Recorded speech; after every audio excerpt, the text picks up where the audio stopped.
Fala galera, sejam bem-vindos a mais um Bitar Podcast. Eu sou o Lindomar. E eu sou a Rubia. E no episódio de hoje nós vamos falar sobre um assunto que é um incômodo para muitas pessoas.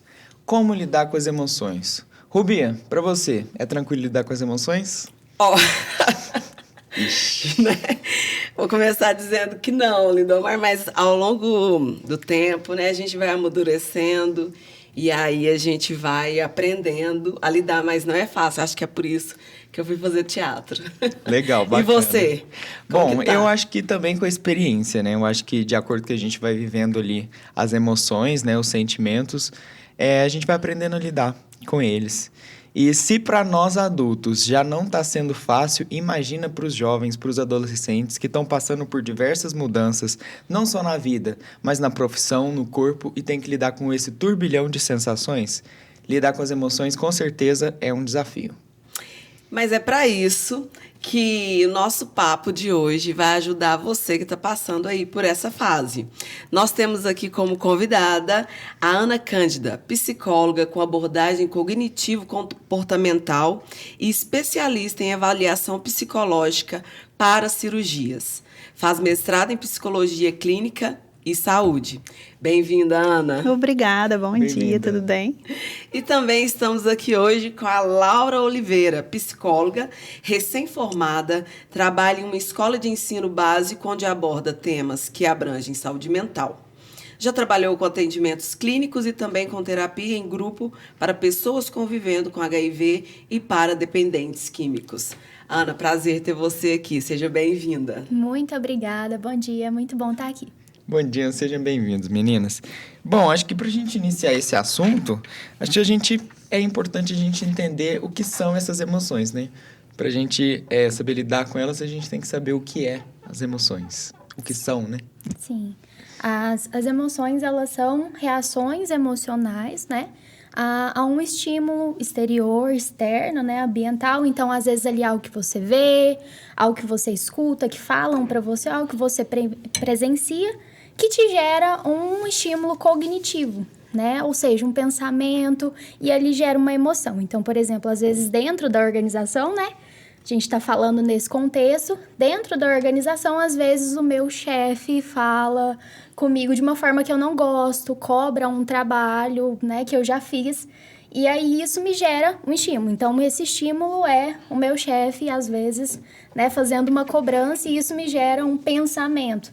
Por exemplo, mas esse cara não me entende, né? Esse cara não entende que eu tô fazendo o meu máximo, e aí uma emoção que pode ser gerada é a raiva. Então, né, é uma reação a um estímulo aí exterior que gera um pensamento.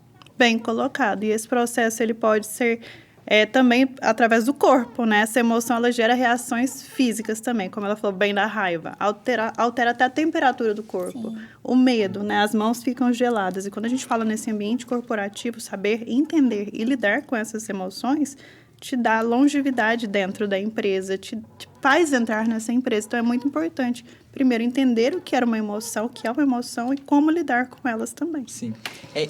Qual a diferença entre emoção e sentimento? Existe alguma diferença entre eles?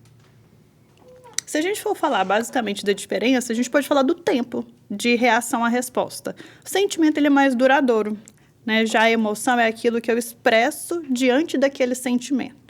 Então, por exemplo, se alguém me traz uma fala de crítica, eu não estou preparado para lidar com uma crítica, o que eu posso sentir naquele momento? Raiva. Como que eu vou expressar? Se eu não souber lidar com esses sentimentos, eu posso me expressar de forma grosseira, o meu corpo vai reagir, né? Tem pessoas que ficam vermelhas, a temperatura sobe.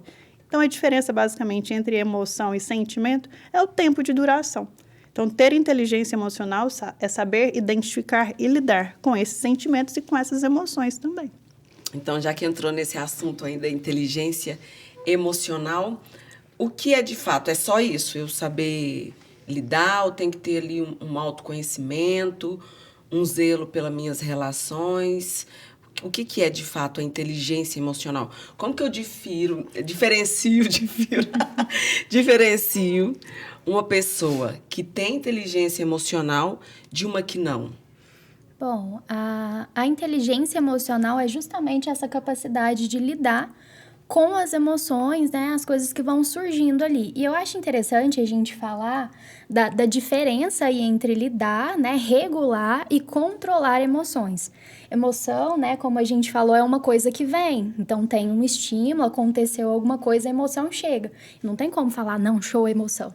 Então, é uma coisa que vem, a gente controla ou não. Então, controlar emoções, eu acho que às vezes é uma expressão que a gente vê bastante na internet, sei lá. Mas é importante a gente aprender essa diferença, regular as emoções. Então, é esse manejo que a gente faz, né? E para regular as emoções, você perguntou do autoconhecimento, se é importante que a gente tenha? Com certeza. Primeiro passo, né, às vezes, para regular, nesse processo de lidar com as emoções que surgem, é identificar as emoções. Então, a gente tem várias, tem a raiva, tem o medo, tem o nojo, a tristeza. É importante que a gente identifique o que a gente está sentindo naquele momento. Qual emoção que surgiu, né? Quais que são as reações do corpo, né? Para que a gente possa, de fato, lidar. É muito difícil lidar com o desconhecido, né?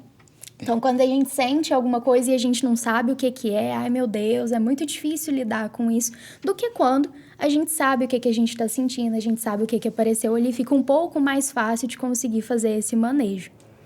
Laura falou muito bem, eu sempre falo para os meus pacientes, tentar lutar contra um sentimento é muito difícil, é melhor lidar. Né? Como aquele meme, sabe? Lidando com as emoções, eu vou aprender a conviver, saber que aquilo faz parte de mim, é isso que nos torna humanos. Quando a gente fala em controlar sentimentos, é muito forte, como você perguntou, né? Você sabe controlar? Controlar é um termo muito forte, é aprender a conviver de uma forma melhor com esses sentimentos, com essas emoções, entender que eles fazem parte do dia a dia, eles que nos tornam humanos. Quando alguém fala assim, a gente vai falar até de um termo do senso comum. Como controlar suas emoções no ambiente de trabalho, que é a nossa pauta. Imagina-se, então, que a gente vai se tornar robôs, fantoches, onde não podemos demonstrar nenhuma emoção naquele ambiente? Não, é apenas não demonstrar aquelas emoções que são nocivas. Quais são elas? Né? A raiva, o ressentimento, a tristeza, mas as outras emoções, como o entusiasmo, a felicidade, entre outras, elas são muito bem-vindas, sim, nesse ambiente de trabalho, né? É o que dá o tom, que dá a cor. Você falou sobre o meme aí. Uma vez eu vi na internet uma charge, assim, né? Um cartoon. Aquelas tirinhas, assim. Falando que a emoção, ela é igual um vizinho chato que fica na porta batendo. Se você não for lá conversar com ele, você entender o que ele tá querendo, ele vai ficar batendo na porta, te incomodando, e você não vai conseguir estudar, você não vai conseguir tomar banho em paz, comer dentro da sua casa. Então, é muito mais interessante a gente abrir a porta, ver quem tá ali do outro lado e deixar passar, né? Porque, às vezes, não vai querer ir embora, né? Igual, não é que vai sumir, às vezes, uma emoção, né? Ela é passageira, as emoções vêm e vão. Fluidas, então, né? É isso. E nesse sentido que você falou, é interessante que a gente até aprenda a normalizar as emoções, né? Sim. Porque, assim, da mesma forma que existem emoções positivas, alegria, né? O afeto, também existem emoções que não são muito confortáveis de se sentir. Tristeza, raiva, medo, são coisas que geram sensações no corpo que não são confortáveis, né? Às vezes taquicardia, suor, enfim. Mas essas emoções fazem parte, né? Ansiedade também, até certo ponto, é algo que faz parte da gente, não tem como evitar ter. Então, em alguns momentos, a gente vai se deparar com essas emoções e isso é um processo normal. O que é importante é realmente que a gente aprenda a lidar com isso, né? Às vezes, a não deixar que essas emoções tomem conta, porque a emoção, ela tem esse componente também. A emoção afeta a forma como a gente se comporta. Então, ela vai afetar a forma que a gente lida, às vezes, com uma crítica dentro do ambiente de trabalho, a forma como a gente realiza uma tarefa, né? Porque, às vezes, ali, naquela emoção louca, a gente, às vezes, não consegue finalizar uma tarefa que precisa ser feita.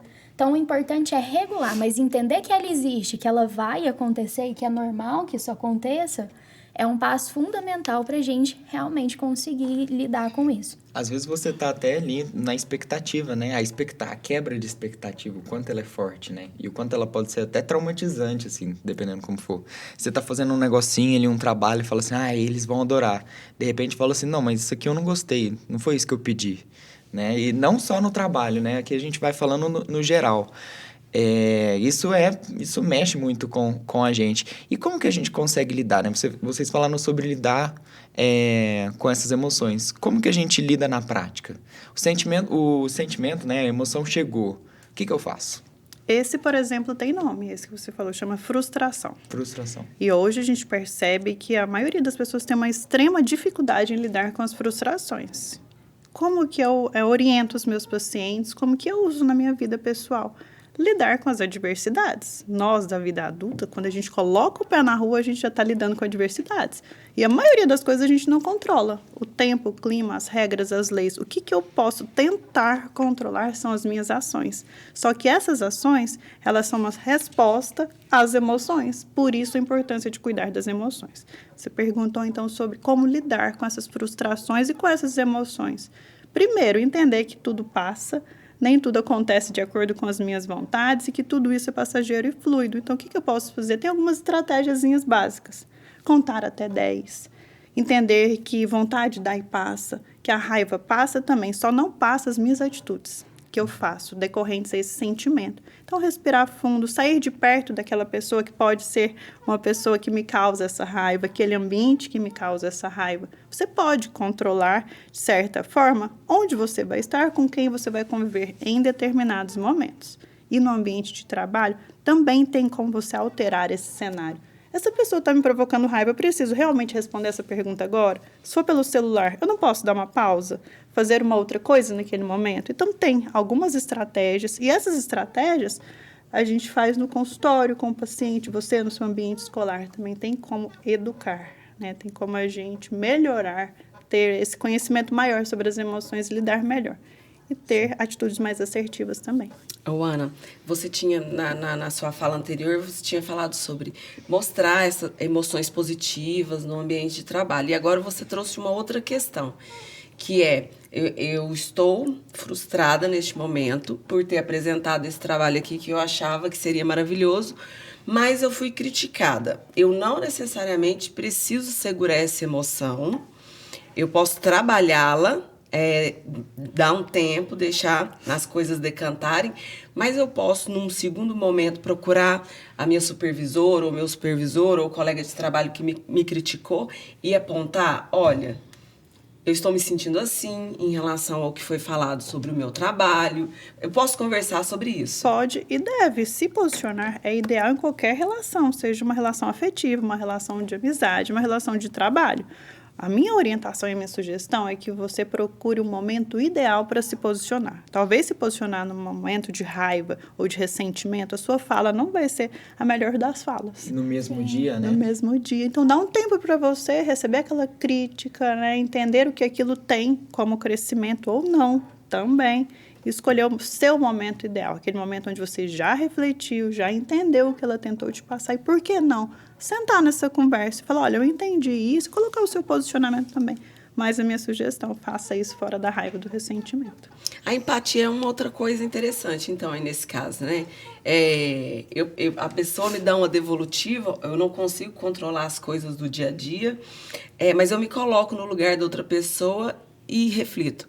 Ela deve estar tratando assim, e isso que eu apresentei aqui agora, seja em casa, numa tarefa de casa, num diálogo com os familiares, na escola, no trabalho.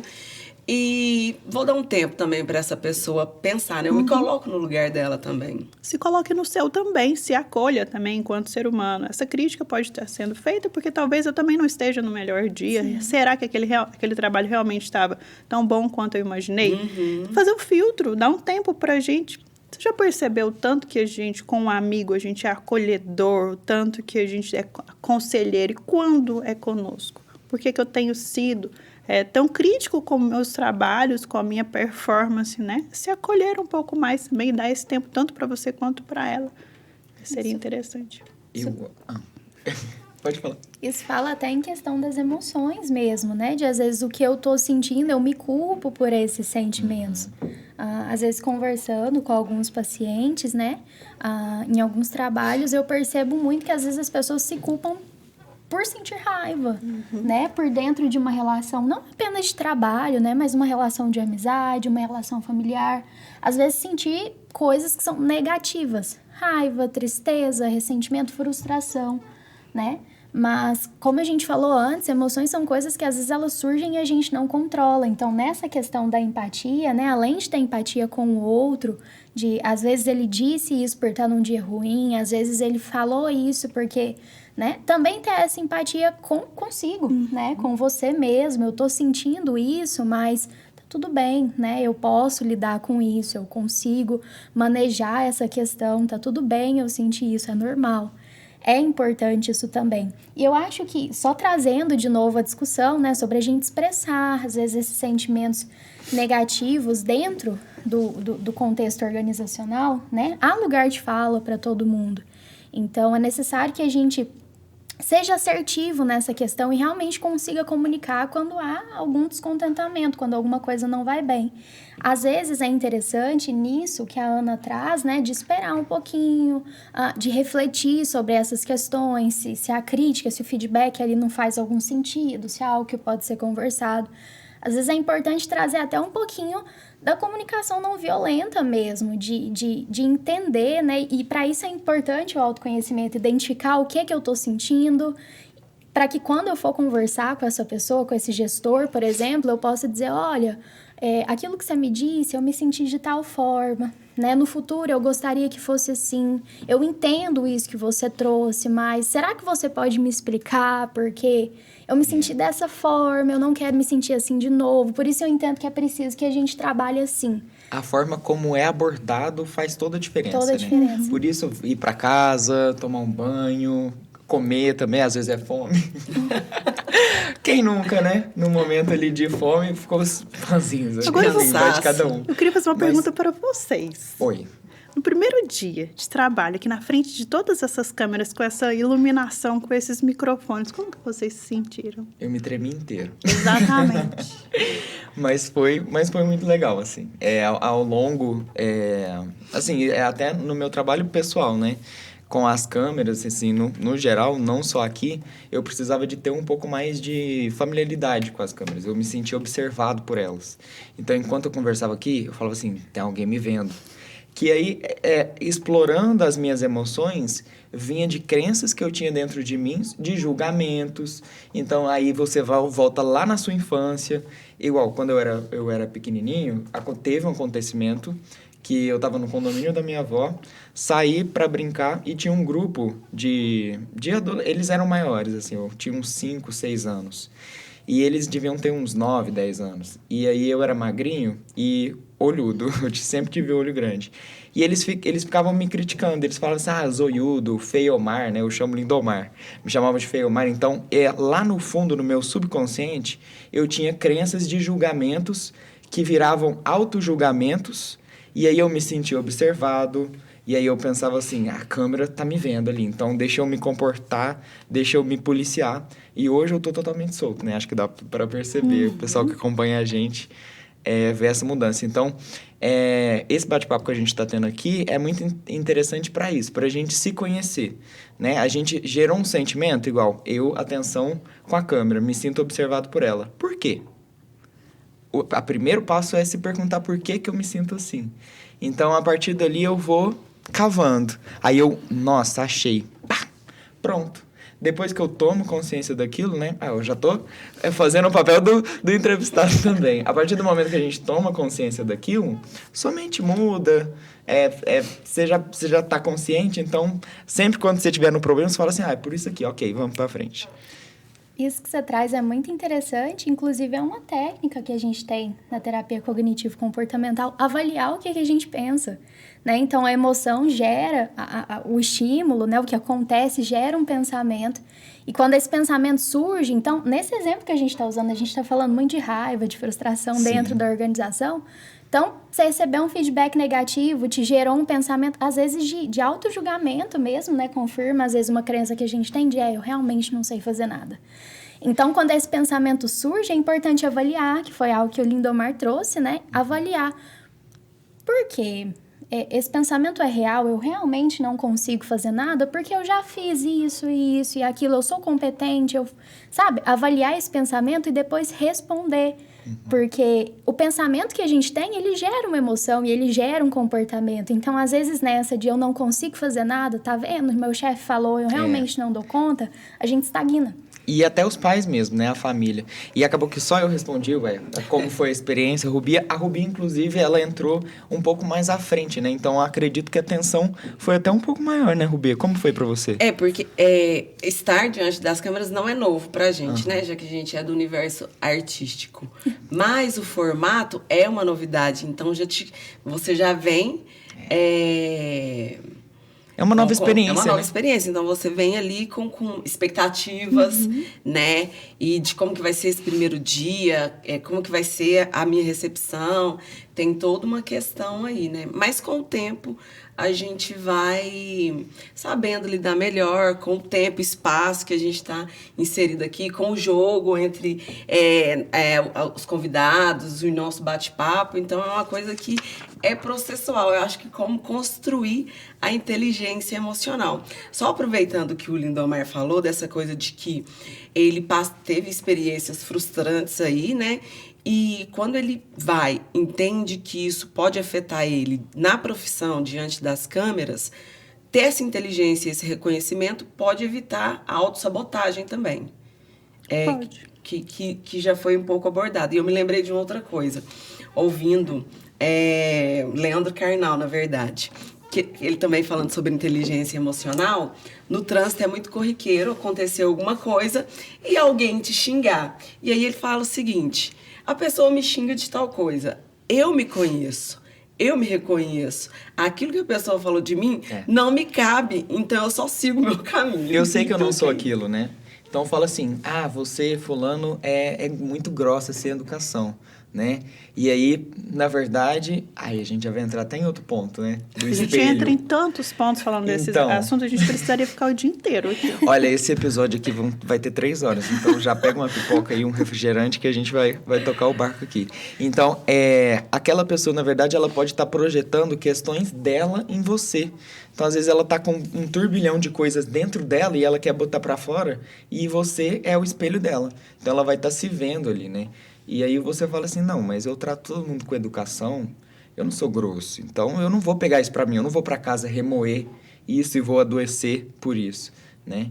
Então é saber reconhecer ali os limites de cada um. Por que eu te fiz aquela pergunta? Como que foi o seu primeiro dia aqui? Quais os sentimentos e as emoções que vieram à tona? Eu imagino, é nítido para a maioria das pessoas que não é acostumado a lidar com câmeras, embora seja a profissão de vocês, que sinta vergonha, medo e ansiedade. Estranho seria se você não sentisse, né? Mas é normal sentir. Você percebe que, apesar disso, você perseverou, você permaneceu, que você continuou. Isso é saber lidar com as emoções e com os sentimentos, saber que eles existem e que eles não precisam te frear e te parar. E aí, quando você traz as nuances desse sentimento, o porquê desse medo das câmeras lá sobre a sua infância, traz um assunto muito importante da gente lidar. Falar sobre emoções e sentimentos é um lugar da saúde mental, é um lugar do psicólogo e do psiquiatra. A gente vê por aí muitas outras profissões que trazem frases motivacionais para lidar com esses sentimentos e com essas emoções. O que elas vão fazer? Um paliativo. Porque é isso que você me trouxe. Adicional, né? Isso, você tem referências. É uma pessoa com história, com uma infância, com algo ali latente. Então, eu tratar essas emoções, não adianta eu falar sobre algo emergencial. Eu terei que entrar e acessar toda essa infância, esse convívio, toda essa bagagem que o ser humano traz. Então, é importante a gente frisar aqui, quem lida com saúde mental, com emoções, com sentimentos, são os profissionais da saúde mental, psicólogo e psiquiatra. E é muito bacana porque existem várias abordagens também, né? Tem a comportamental cognitiva, que eu acredito que seja a sua, né? Tem a análise transacional, já fiz essa. Tem a análise existencial, já fiz também. Eu sou pessoa da terapia, hein, gente? Autoconhecimento é realmente, assim, empoderador, assim. Você se sente firme, mais confiante. E é igual a Rubi apontou, né? Quando você fica diante de uma situação de insegurança, alguém fala pra você uma coisa, você olha pra você e fala assim, tá, às vezes eu não sou, mas e quando eu sou? Aí você fala assim, tá, é assim, pelo menos é a minha visão, né? Me corrijam, por favor. tá, eu sou assim, mas eu tô tentando mudar, eu tô tentando lidar com isso. Eu não consigo excluir totalmente essa característica de mim, mas eu tô buscando lidar com isso de uma maneira melhor. Qual a sua abordagem? Você já tem alguma? Terapia cognitivo-comportamental. Cognitiva também. Assim como a Ana. Legal. Existem outras? Com certeza, existem Várias. várias. Essas que você citou, existe a psicanálise também, existe a abordagem humanista, existem várias. Todas elas aí São maravilhosas, todas elas têm um lugar excelentíssimo dentro da psicologia. A gente não cria rivalidade entre Sim. elas, muito pelo contrário. A gente sabe validar a importância de cada uma delas. Pois é. Então já dá o Google aí, a gente já falou aqui o nome das abordagens, já vê aí alguma que você pode se identificar e... Procure o profissional correto. Exato. Né? Inclusive tem atendimento de psicólogos, né, psiquiatras no SUS, né? Exatamente. O SUS e toda a faculdade que tem o curso de psicologia oferece gratuito à comunidade. Basta procurar, seja ela pública ou privada, oferece esse serviço também. Tá? E tem os psicólogos também que fazem esse trabalho, às vezes se colocam nesse lugar de fazer um valor mais acessível para estudante, para a população de maior carência. Então, hoje não dá para a gente falar que a terapia é luxo, que a terapia é um lugar para o louco, a terapia é um lugar de quem está disposto a melhorar. É ultrapassado, né, essa crença. Muito. E a gente está aqui exatamente para isso, né, Laura? Para mostrar que a psicologia, que a terapia, ela está aí para todos. Se você quer melhora no seu ambiente de trabalho, que é o que a gente está falando, nos seus relacionamentos, isso é para todo mundo. E hoje em dia, falar que financeiramente causaria um grande impacto, eu entendo como um investimento, mas se você ainda não tem a possibilidade de investir financeiramente, tem a forma gratuita, como a gente falou do SUS, né? Sim. E pensando... Pode falar. Não, pode falar. Pensando que o programa, o foco são adolescentes, essa fase é uma fase de grande mudança, de grande transição. E aí tem duas temáticas aqui, depois o Lindomar também pode complementar com outras, que ele achar interessante. Mas eu vejo também como você está no ambiente educacional, vê a questão da sexualidade, que é uma questão que mexe muito ali com as emoções, e também a relação afetiva. É uma fase do despertar ali, né? Os crushes e tal. E é uma coisa que mexe muito com os adolescentes. Como lidar com isso? Com sexualidade e também com a questão afetiva. Bom, é importante que a primeira coisa, eu acho que sempre é importante é identificar o que está acontecendo, né? Como eu já disse, né? A gente não consegue lidar com o desconhecido. Então, o primeiro passo é identificar ali o que você está sentindo. Como que você se sente sobre a sua sexualidade? Como que você se sente sobre as pessoas com quem você se relaciona, sobre esse crush, por exemplo? E algo que eu percebo bastante na escola é que na adolescência, eu me lembro de quando era adolescente, não faz tanto tempo assim. Então, eu me lembro de como era e sempre é tudo muito intenso, é tudo muito amplificado, né? E tudo é muito grande. Então, um problema, sim, às vezes vira um problema assim. E a gente, às vezes, não consegue lidar com isso sozinho. Então, na escola, né, onde eu trabalho, eu percebo muito que eles têm essa confiança sempre de correr pra gente ali, pra orientação, pros psicólogos, para poder conversar sobre isso. Na adolescência, portanto, né, pessoas que às vezes não tenham esse acompanhamento, esse suporte, é importante que você procure, além de identificar como você se sente, procurar também pessoas em quem você confie, né? Como a Ana trouxe muito bem, hoje saúde mental, né, o acompanhamento psicológico não é algo mais elitizado, assim, a gente tem essas várias opções. Se não é possível, às vezes, para você procurar um psicólogo particular, as faculdades, o SUS oferecem esse acompanhamento. Então, é importante, né, que quando as emoções, elas ultrapassam o que a gente consegue lidar, quando se torna prejudicial aquilo que as emoções trazem, a gente procure ajuda. Não só para adolescentes, né, a gente aqui está falando para adolescentes, mas para adultos também. Então, na adolescência é tudo muito confuso. Identificar é o primeiro passo, normalizar o que você sente, entender que aquilo é normal, é um segundo passo muito relevante, muito importante também. Procurar técnicas também, a gente trouxe algumas aqui, né? Avaliar seus pensamentos, entender aquilo que você sente. O que eu tô sentindo a respeito da minha sexualidade? Então, por exemplo, né?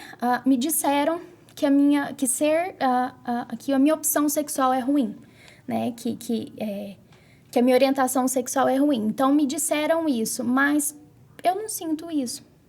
Me disseram que eu não posso sentir, às vezes, isso por essa pessoa. Mas isso é bom, sabe? Avaliar esses pensamentos e responder a eles é importante também.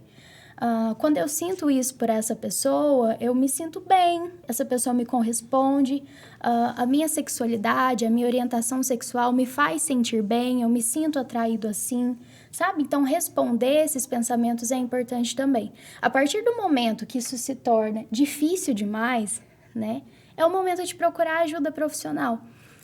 Essa questão de identificar, responder emoções é uma coisa que a gente precisa aprender lá no início, na nossa infância. É papel dos nossos cuidadores na infância. Mas, às vezes, nem eles sabem Exato. lidar com os próprios sentimentos. Exatamente. Né? Por isso que eu acredito, assim, nesse boom do autoconhecimento, até desse termo da inteligência emocional, né? Que aí vai viralizando, assim, na internet, as pessoas vão pesquisando.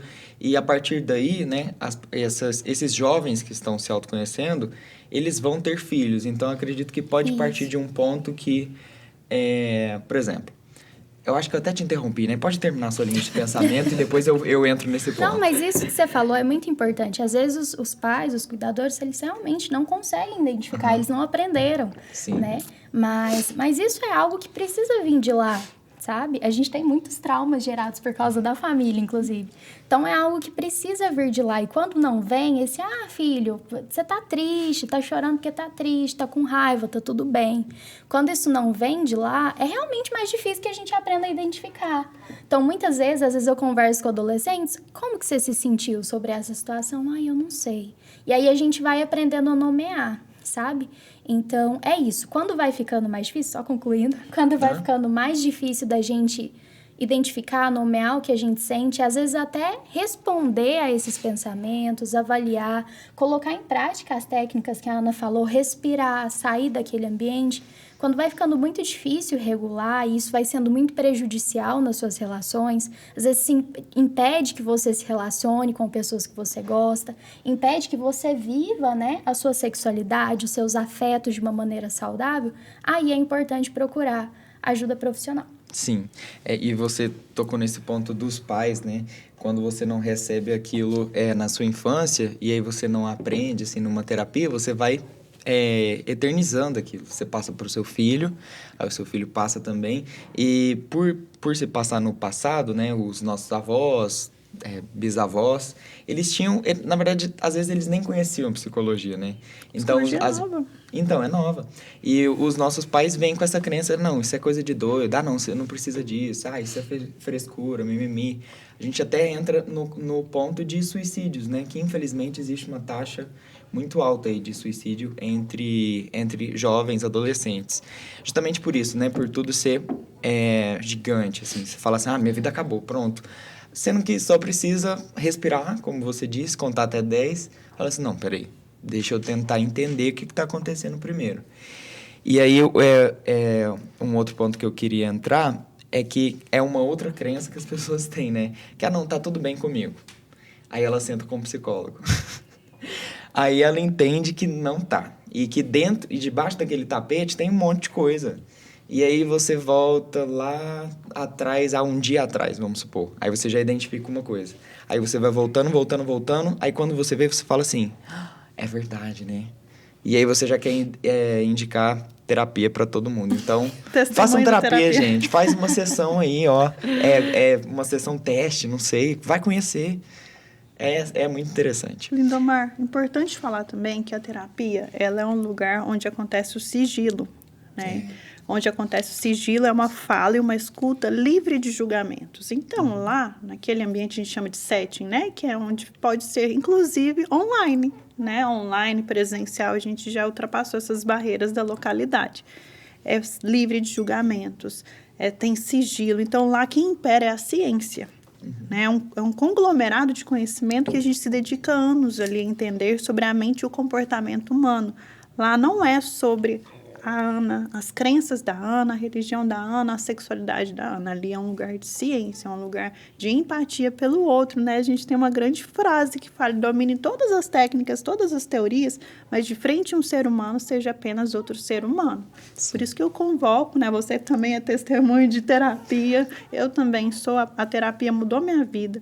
Inclusive nessa parte profissional, né? Quando eu vivia naquele momento da adolescência, conturbada de muitas questões, a sexualidade, as crenças, a família, qual profissão que eu gostaria de ter? Né? Onde que eu me encaixo? O que eu gostaria? Eu fui para a terapia, fazer avaliação e orientação profissional. Existe um profissional, é um psicólogo, que ele trabalha exclusivamente nessa parte de orientar os jovens e os adultos a escolherem sua profissão.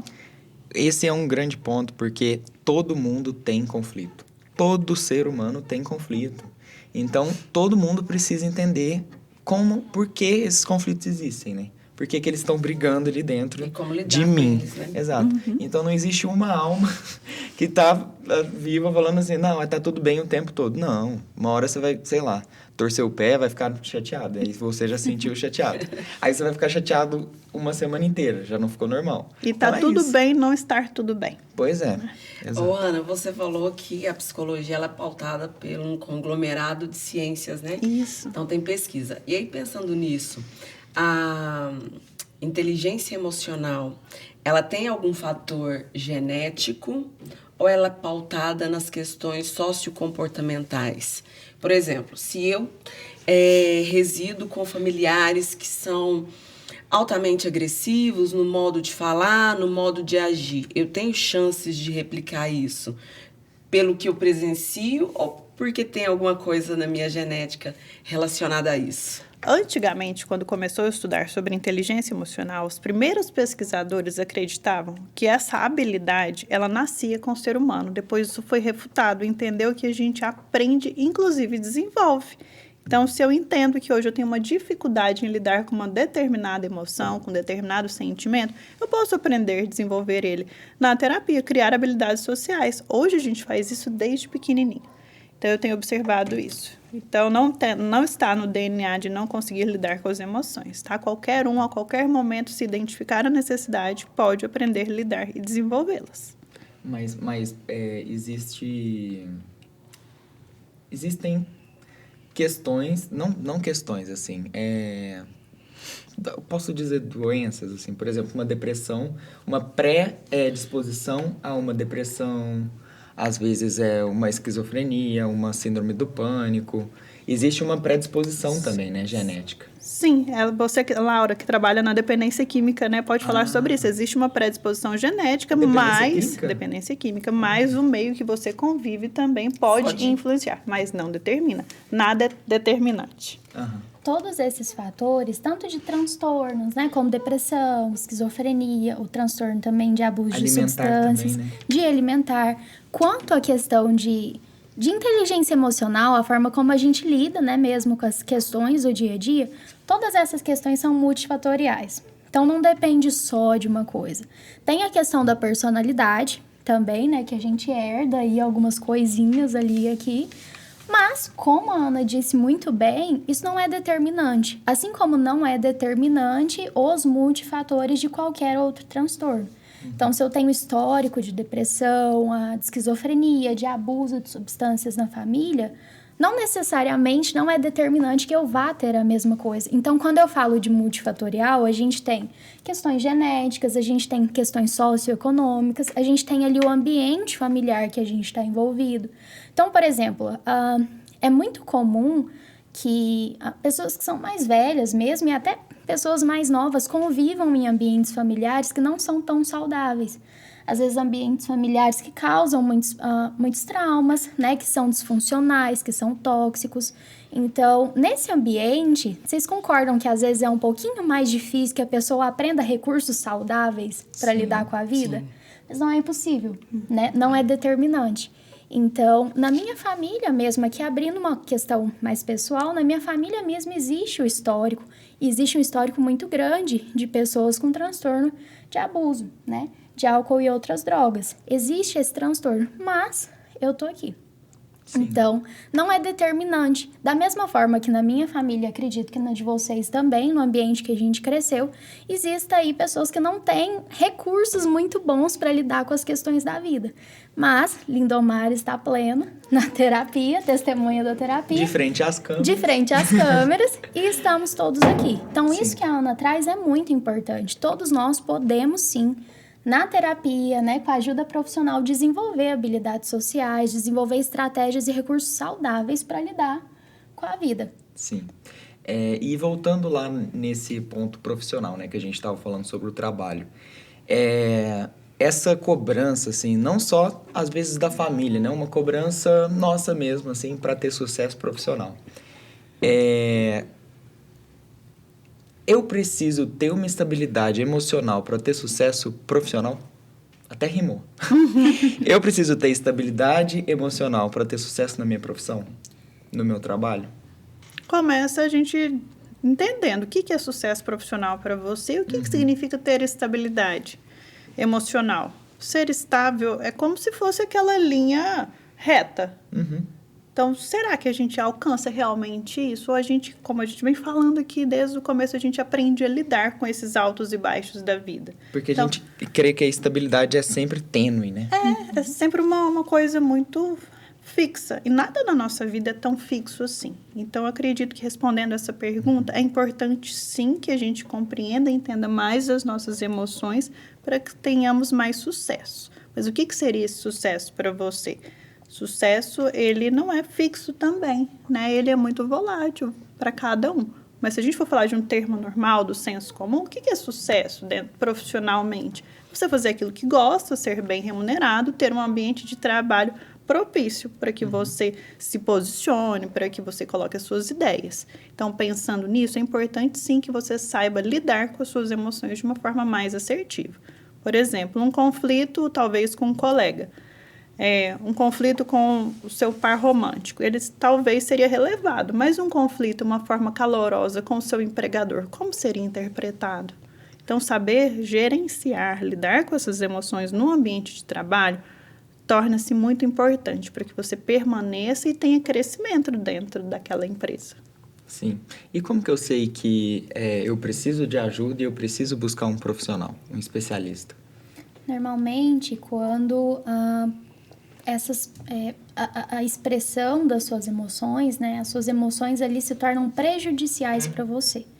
Por causa disso, a gente hoje está falando de regulação emocional, de inteligência emocional. Então, nesse contexto, quando as emoções se tornam prejudiciais a ponto de te travarem de fazer uma tarefa, a ponto de se relacionar de uma forma, às vezes, disfuncional com seus colegas de trabalho, quando essas emoções elas se tornam, de fato, prejudiciais de alguma forma, é importante procurar apoio, acompanhamento psicológico. Quando elas se tornam prejudiciais, às vezes significa que a gente não está conseguindo manejar, né? E tá tudo bem precisar de ajuda para manejar, como eu disse, às vezes a gente não aprende esses recursos, né? E são recursos que às vezes não conseguimos aprender sozinho, né? Então tá tudo bem procurar ajuda. Então, a partir do momento que se torna prejudicial, que fica disfuncional, que extrapola, né, ali apenas o sentir, porque a gente pode apenas sentir, né?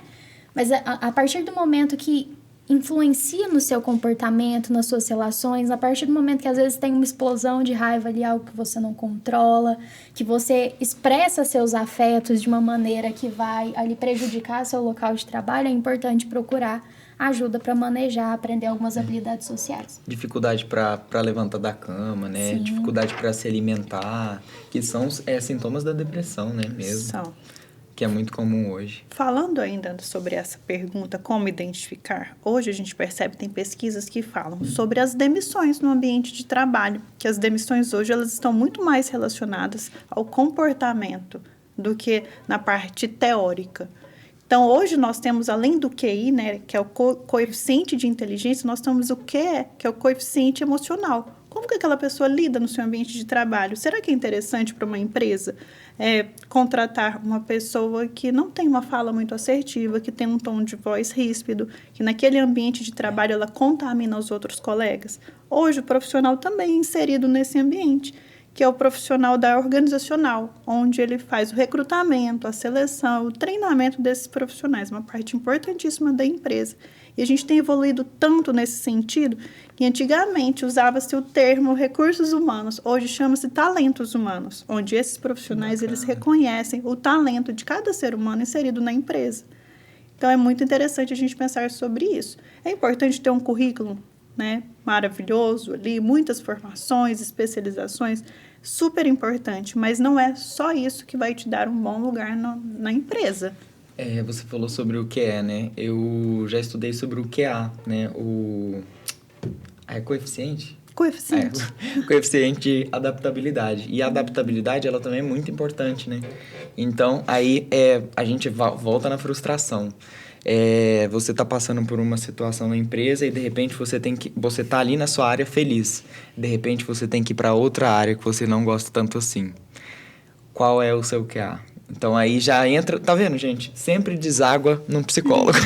Alguém para te ouvir, alguém para te direcionar. Sempre vai ter. E aí, o que fazer nesse caso? Se eu não sou uma pessoa que me adapto muito bem às mudanças, existe alguma técnica que eu possa, alguma habilidade que eu possa desenvolver para me tornar uma pessoa mais adaptável às mudanças?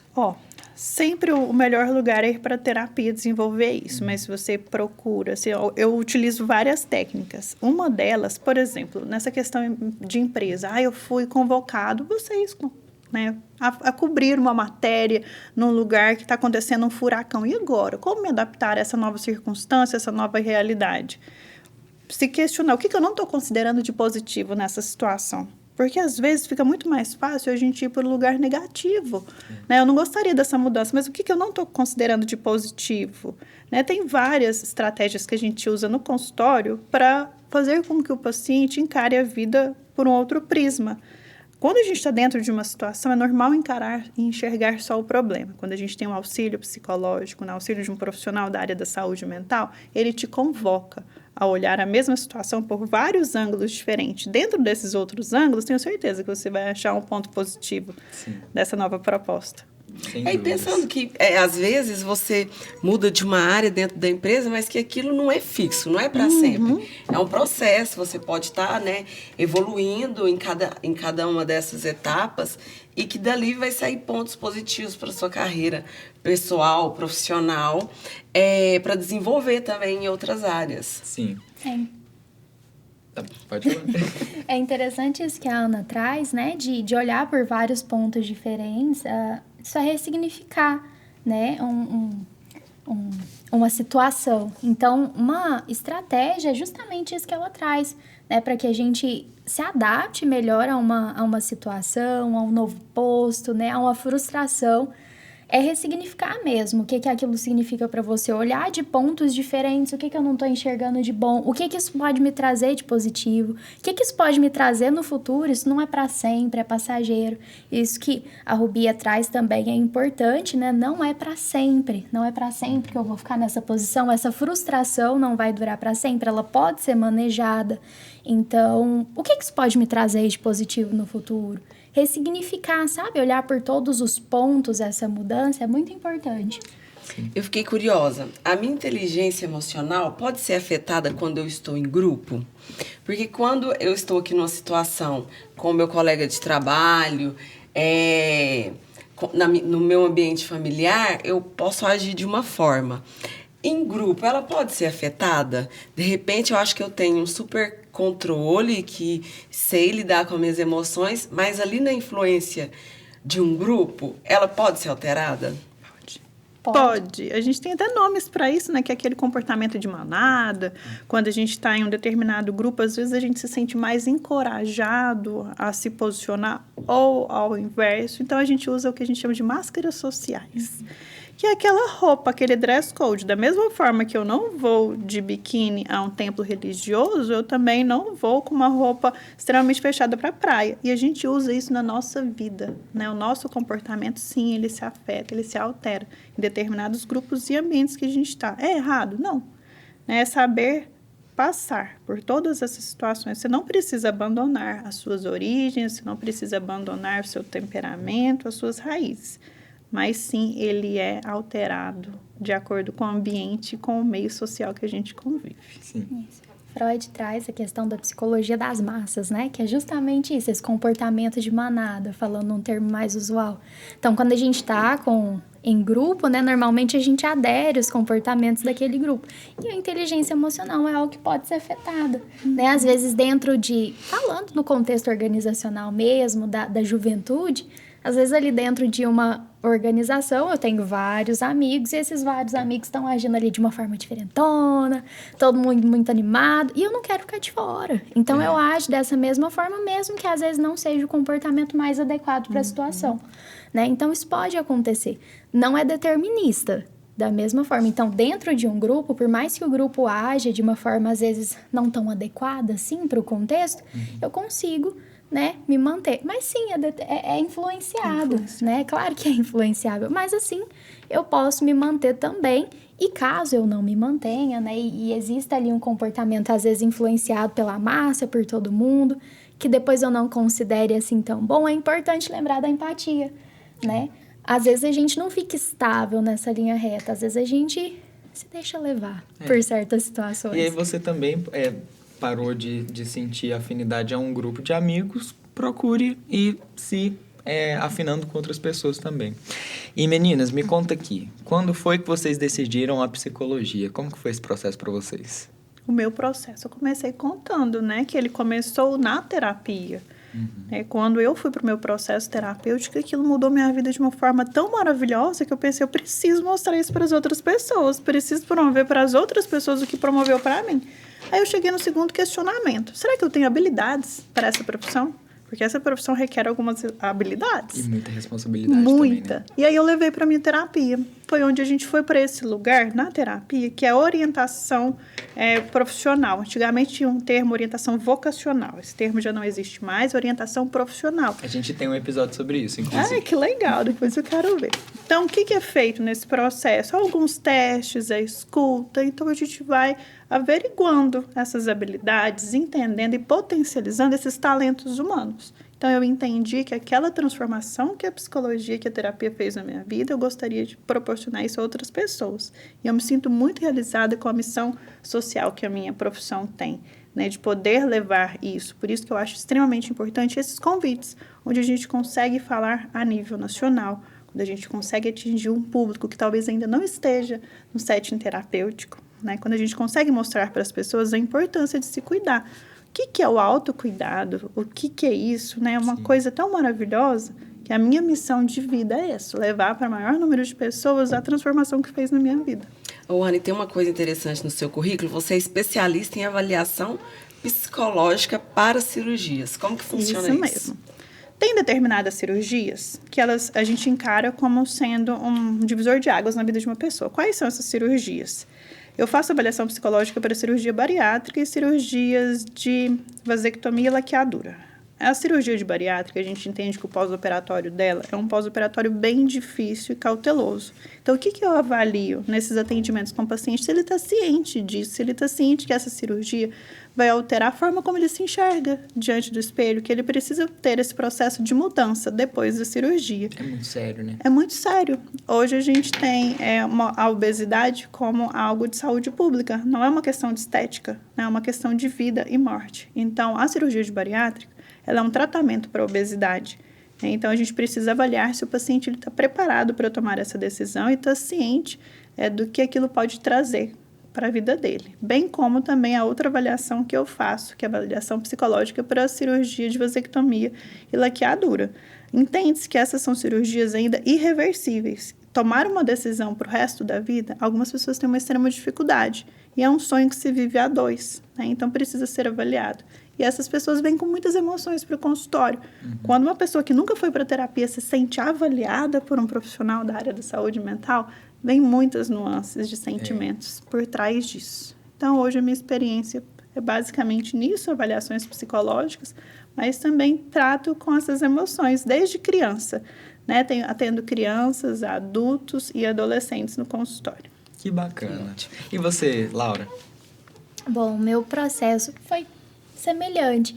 Meu processo de descoberta, né, que eu queria psicologia, aconteceu quando eu tinha 15 anos. eu participei do Vem Pra UFO, né? Eu tinha muitas coisas na cabeça. Eu achava que eu queria ser professora de história, de biologia. E aí, quando eu vim, eu conheci um pouco mais. Eu não sabia o que era psicologia quando eu tinha 15 anos. Não tinha essa discussão na minha vida, sabe? E quando eu vim, eu descobri o que era. Eu participei ali de uma oficina a respeito. E eu pensei, é isso. Me encontrei. Me encontrei. Achei. Achei o que eu quero. E aí, nesse momento, eu comecei a pesquisar, eu vi algumas coisas ali, sempre muito superficial, não sabia por onde começar. E eu tive a oportunidade, né? A minha mãe trabalhava numa empresa que oferecia convênio e eu tive a oportunidade de fazer terapia. E é uma coisa muito interessante, porque assim, eu não tinha... Eu não achava que eu tinha nenhum motivo para fazer terapia. Então, eu fui porque eu queria conhecer, a oportunidade está aí, tenho convênio, então acho que eu vou. De repente, toma aqui, Laura. Exato. Um monte. Várias coisas embaixo do tapete. Então, foi um processo muito interessante para mim, porque eu fui, porque eu queria ter esse primeiro contato com a saúde mental. E aí é uma discussão que eu sempre... A Ana até trouxe um pouco, né? Eu sempre penso muito nisso. Eu não estava adoecida, sabe? Então, quando eu procurei a terapia, não foi porque eu estava adoecida, não foi um estado emergencial. Foi porque eu realmente queria cuidar da minha saúde mental. E conhecer um pouco mais sobre isso também. Mas eu acho uma discussão importante falar sobre isso, inclusive para os jovens que estão jovens, né? Que saúde mental não precisa ser procurada só quando existe uma emergência, só quando já existe um adoecimento. Pode ser procurado só porque você quer manter a saúde. É o cuidado, o zelo. Isso. A gente aqui no Brasil, a gente tem muito essa cultura de cuidar de doença, sabe? A medicalização da doença. A gente não tem muito... Apenas a doença, isso. né? Espera adoecer primeiro. Exato. É A gente não remediar. tem a cultura de manter a saúde, sabe? De ter esse zelo, de cuidar da saúde. Então, quando eu fui, eu não tinha muita coisa para cuidar. Eu descobri algumas coisas ao longo desse processo e foi muito bom esse processo de autoconhecimento, mas eu não estava adoecida. Eu pude manter a saúde que eu já tinha. Então, foi assim minha descoberta. Que legal, que bacana. Pode ser preventivo, né? Como a Laura trouxe, pode ser um processo de autoconhecimento, pode ser um processo de melhorar e desenvolver habilidades. Uma vez eu escutei uma crítica, né, que falou assim, nossa, Ana, mas sua profissão é difícil demais, o dia inteiro ouvindo problemas. Eu falei, opa, peraí. Não passo o dia inteiro ouvindo problemas, eu passo o dia inteiro ouvindo pessoas que querem melhorar problemas. Eu estou ali diante de quem tem pulsão de vida e pulsão de morte, quem está disposto a se encarar. E isso é difícil, né? O ser humano sentar diante de outro ser humano, admitir suas próprias falhas e admitir a vontade de sair daquele lugar. Isso é para poucos. A maioria das pessoas querem apenas responsabilizar o outro, é o candidato A, o candidato B, a cidade onde eu moro. E nunca se colocam nesse lugar de se responsabilizar, de falar assim, opa, o que eu posso fazer para mudar a realidade que eu vivo? Né? Às vezes eu posso não ter nascido na melhor família, os meus pais não me apresentaram as melhores condições, porque talvez eles tinham recursos limitados para isso também. Mas hoje, o que eu posso fazer para tomar o controle dessa vida, pegar a direção da minha própria vida? E eu te falo que esse caminho começa reconhecendo as suas emoções. Quantas decisões a gente toma, assertivas ou não, baseado nas emoções? Por isso que eu sempre sugiro, acalma um pouco. Antes de assinar um contrato. Vai comer uma comida gostosa que você gosta. Acalma, antes de assinar um contrato, tomar uma decisão, dizer um sim ou dizer um não. Aprenda, né, a lidar consigo mesmo e não ter tanta pressa. A gente tem pressa demais hoje em dia. Não precisa de tudo isso, não. Que bate-papo lindo, né, Rubinho? Uau, que ótimo. Ótimas dicas. Foi um prazer ter vocês aqui conversando sobre um assunto que é tão importante que às vezes não é falado. Então tá aí registrado agora, né, pro mundo. Um assunto sério e extremamente relevante. E assim, eu tenho certeza que a gente vai conseguir tocar no coração de várias pessoas, assim, porque eu realmente acredito que as pessoas se cuidando, né, igual vocês falaram sobre esperar adoecer para poder cuidar. Não, vamos fazer um exame de rotina, vamos fazer um exercício físico que você gosta, uma caminhada, uma academia. Não só necessariamente academia, porque é o comportamento de manada, né? Todo mundo faz academia, eu tenho que fazer academia. Não, eu gosto de fazer um yoga. Então, vai fazer um yoga, um balé, uma dança. Então, é isso. Eu acredito que as pessoas, espero que elas vão se cuidando cada vez mais, né? E que a gente tenha aí um futuro mais saudável, né? Pessoas mais saudáveis aí. E que busquem os profissionais e as profissionais corretas para isso. Exato, sem se automedicar e tendo paciência consigo mesmo. Então é isso, meninas. Muito obrigado. Obrigada pelo Obrigada. espaço. Obrigada mesmo, pessoal. Obrigada pela oportunidade, pelo convite. É muito importante poder falar, né, sobre saúde mental. Pois é. Um dos componentes ali do Código de Ética do Psicólogo é tornar o acesso à saúde mental universal. Então, que bom que a gente tem o espaço de fazer isso aqui. Sim, hoje com certeza vocês deram um passo além aí na profissão de vocês. Então a gente vai ficando por aqui e até mais. Até o próximo. Tchau, tchau.